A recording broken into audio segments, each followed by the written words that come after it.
속이는 저울은 여호와께서 미워하시나 공평한 주는 그가 기뻐하시느니라. 교만이 오면 욕도 오거니와 겸손한 자에게는 지혜가 있느니라. 정직한 자의 성실은 자기를 인도하거니와 사악한 자의 패역은 자기를 망하게 하느니라. 재물은 진노하시는 날에 무익하나 공의는 죽음에서 건지시느니라. 완전한 자의 공의는 자기의 길을 곧게 하려니와 악한 자의 자기의 악으로 말미암아 넘어지리라.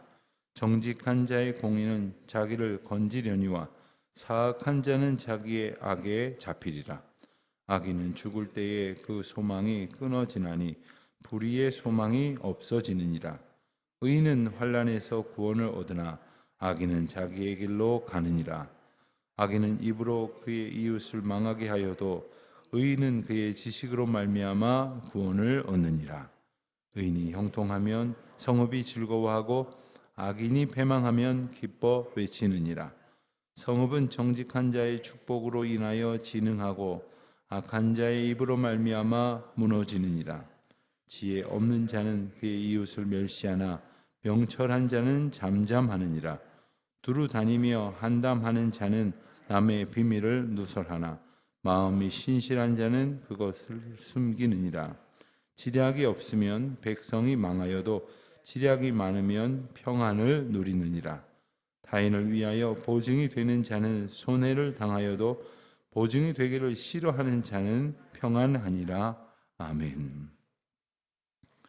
오늘 말씀은 주로 사람들이 다른 사람들과 살아가는 인간 관계 속에서 맞닥뜨리게 되는 여러 상황을 설정하고 그때에 하나님의 지혜를 얻은 자는 어떻게 살아가야 할 것인가 하는 교훈을 우리에게 주십니다.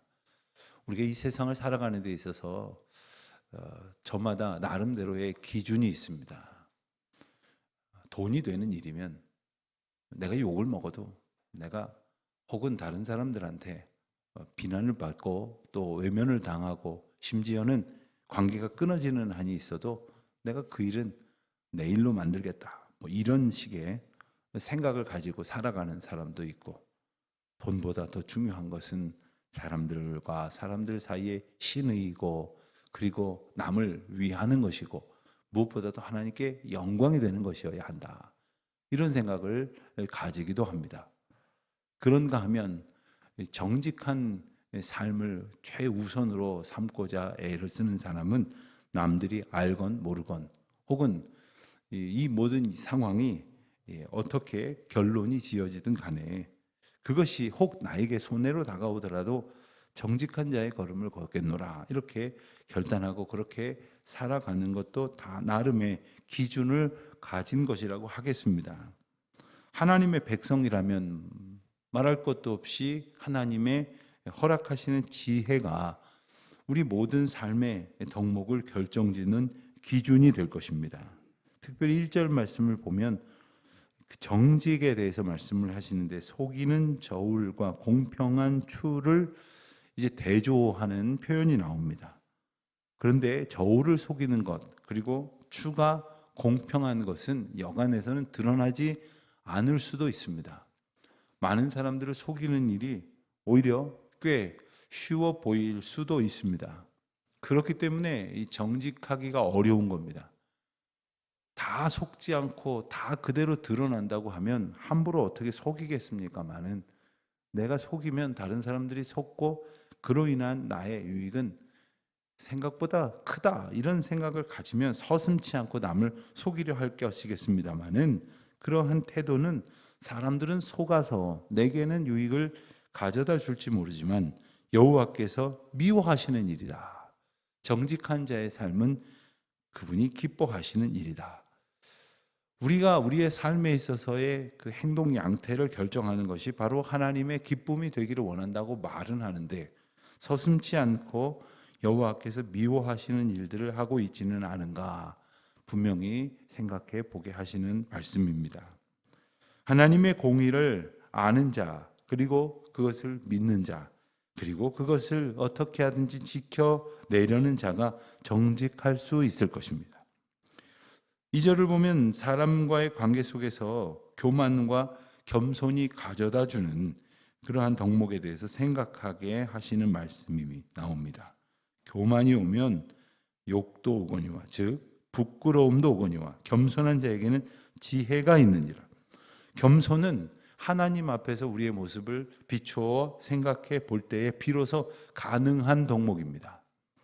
우리가 사람과 사람 사이에서도 나보다 좀 잘난 사람 앞에서는 왠지 이렇게 조금 위축이 되고 조심스러워지고, 나보다 좀 부족한 사람 앞에서는 마구 잘난 척을 하게 된다 그러면, 이러한 사고방식, 이러한 행동 양식을 조금 옮겨오면 그것이 바로 교만과 겸손이라고 말할 수 있을 것입니다. 그런데 그 기준이 내 앞에 있는 사람이 나보다 잘난 사람이냐 못난 사람이냐, 여기에 맞춰버린다면 우리는 하루에도 12번씩 겸손했다 교만했다 이렇게 할 것입니다.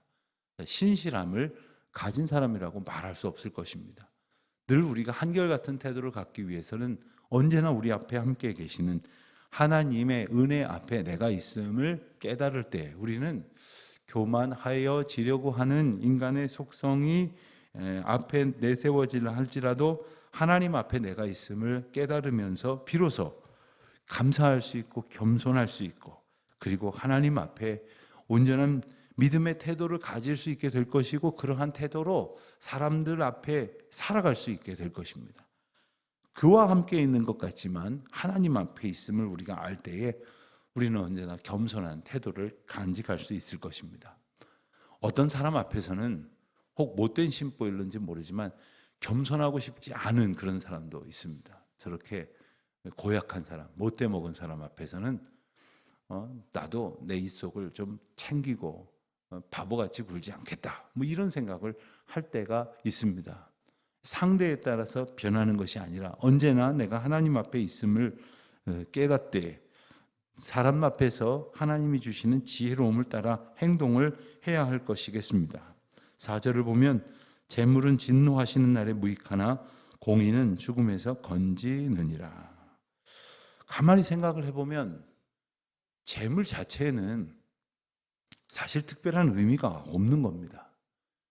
재물이 무엇을 할 수 있는 것이 아니라 재물을 가진 자가 혹은 재물을 사용할 수 있는 자가 무엇을 할 수 있는 겁니다.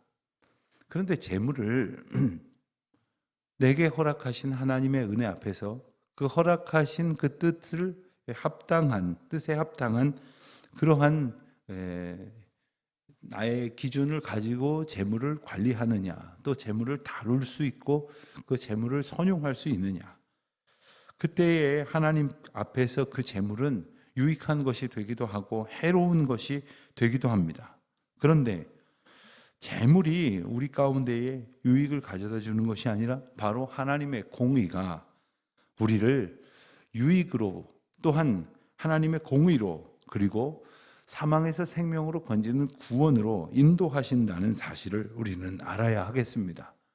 우리는 물질 만능주의, 정말 물질이 모든 것을 할 수 있다고 생각하는 그러한 물질이 신이 돼버린 시대를 살아가고 있다는 것을 그저 말로만 하는 것이 아니라, 그러한 우리의 모습 가운데에서 어떻게 우리는 이 영적인 싸움 앞에서 하나님께서 일러주시는 길로 걸어갈 수 있는 것인가. 9절 10절 말씀을 보면 악인과 의인에 대한 그러한 모습이 계속해서 대조적으로 소개가 됩니다. 악인은 입으로 그의 이웃을 망하게 하여도 의인은 그의 지식으로 말미암아 구원을 얻느니라. 여기서 말하는 입은 우리가 그저 말하는 여러 말에 함축적인 의미를 담고 있는데, 그 말은 하나님께서 우리에게 주시는 생명을 살리는 말이 아니라 눈앞에 보이는 듯한 나의 유익 때문에 어떠한 말도 서슴지 않으려고 하는 욕망에 사로잡힌 행동을 이제 상징하는 그런 말이라고 할 수 있겠습니다. 그런 말은 이웃을 망하게 하기까지 나의 욕망만을 추구하게 되지만, 의인이 갖는 여호와를 아는 지식은 그 지식으로 말미암아 나도 구원을 얻고, 그리고 나아가 다른 사람들에게 유익과 기쁨을 주는 말이 된다 하는 것입니다. 10절을 보니까 의인이 형통하면 성읍이 즐거워하고 악인이 패망하면 기뻐 외치느니라. 여러분, 우리도 어떤 사람이 참 어려움을 겪는다 하면 참 안타깝다, 빨리 그 어려움에서 헤쳐나오기를 원한다는 생각이 나도 모르게 들기도 하고, 또 어떤 사람에게 있어서는 거참 혼 좀 나봐야 할 것 같더니 쌤통이로구나, 이런 생각이 들기도 한다면, 이것이 우리의 아주 그냥 보잘것없는 그냥 이랬다 저랬다 하는 마음이요, 지극히 이 세속적이고 인간적인 생각에 물든 마음이겠지만, 여기서 한 가지 우리가 얻을 수 있는 교훈은, 우리의 형통이나 우리의 실패와 좌절을 두고 다른 사람들은 뭐라고 말할 것인가? 혹시 그냥 보통의 사람들이 아니라 정말 우리의 어려움을 두고 정말 하나님 앞에 신실함으로 살아가는 사람들은 어떻게 반응을 할 것인가? 또 우리의 고통을 두고 또한 어떻게 평가를 할 것인가? 그것이 우리가 하나님의 의대로 살았는지 아니면 악인의 길로 서슴지 않고 걸었는지를 표징하는 것이라고 말할 수가 있겠습니다. 우리가 정말 의인이 형통하면 온 성읍이 즐거워하는 것처럼 하나님께서 기뻐하시게 하시는 것으로 인하여 함께 기뻐할 것이며, 또한 우리가 하나님의 뜻을 구하며 살아갈 때에 부족하나마 우리의 모습을 두고 하나님의 의를 따라가려고 하는 모든 사람들이 함께 즐거워하고 함께 동행할 수 있는 그런 하나님의 뜻에 합당한 삶을 살아갈 수 있게 힘을 써야 할 것이겠습니다. 14절에 보면 지략이 없으면 백성이 망하여도 지략이 많으면 평안을 누리니라. 똑같이 지략이라는 단어가 앞뒤에 반복이 됐는데, 흥미롭게도 이 사용되어진 원어는 다른 말입니다.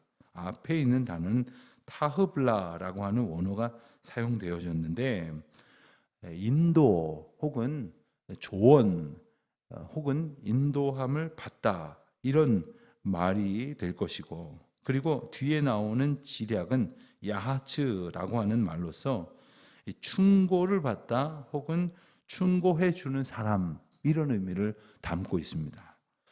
여러분, 우리가 하나님의 인도하심이 없으면 결국 제대로 길을 갈 수가 없을 것이겠죠. 길을 잃어버린다는 말입니다. 우리는 하루 종일 열심히 걸어도 그 길을 잃어버리는 자에 지나지 않을 것입니다. 그러나 하나님의 인도하심의 은혜를, 그 충고를 받는 은총 가운데 풍성히 살아가게 되는 사람은 당연히 하나님의 평강을 얻게 될 것입니다. 인생은 누구나 다 평안하기를 원하는 것 같습니다. 결국 저녁에 누웠을 때 마음이 편안하게 잠자리에 들 수 있느냐, 그것이 가장 행복이 아니겠습니까? 많은 것을 이룬 것 같지만, 엄청난 일들을 바삐 하고 돌아다닌다고 하는 것 같지만, 근심 어린 일들로 가득하다면 그것은 근심 어린 일들을 쫓아다녔거나, 아니면은 여러 상황 속에서 평강의 주님이신 주님을 오직 의지하지 못한 믿음 없는 삶이고 말 것입니다. 오직 하나님께서 우리를 인도하시는 은혜를 무한히 베푸시고자 하실 때에 그 인도하심의 은혜를 겸손히 소원하는, 주여 나를 인도하여 주십시오, 주여 우리를 주장하여 주십시오, 주여 우리의 길을 주님께서 밝히 비추어 주십시오, 이와 같은 소망과 또한 인도하심을 따라가고자 하는 크고 작은 우리의 다짐으로 주님 앞에 더 가까이 나아가기를 힘쓰는 우리 모두가 되시기를, 그리고 그렇게 주시는 은혜를 어찌하든지 나로 하여금 소멸케 하도록 사는 것이 아니라 사랑하는 이웃들과 가족들과 또한 우리 앞에 인도하도록 하나님께서 허락하신 모든 사람들과 함께 나누는 그러한 기쁨으로 충만한 오늘 하루가 되시기를 주님의 이름으로 축원드립니다. 기도하겠습니다. 하나님 아버지, 저희에게 주신 하나님의 의와 사랑과 평강으로 저희가 만나는 모든 사람들 앞에 마땅히 행동하며 말하며 또한 함께 살아갈 수 있도록 저희들을 주장하여 주셔서 어찌하든지 저희들의 삶을 통하여 하나님의 은혜가 증거될 수 있도록 저희를 온전히 다스려 주시옵소서. 그 인도하심만을 바라며 겸손히 순종하며 살게 하여 주시옵소서. 예수님의 이름으로 기도드립니다. 아멘.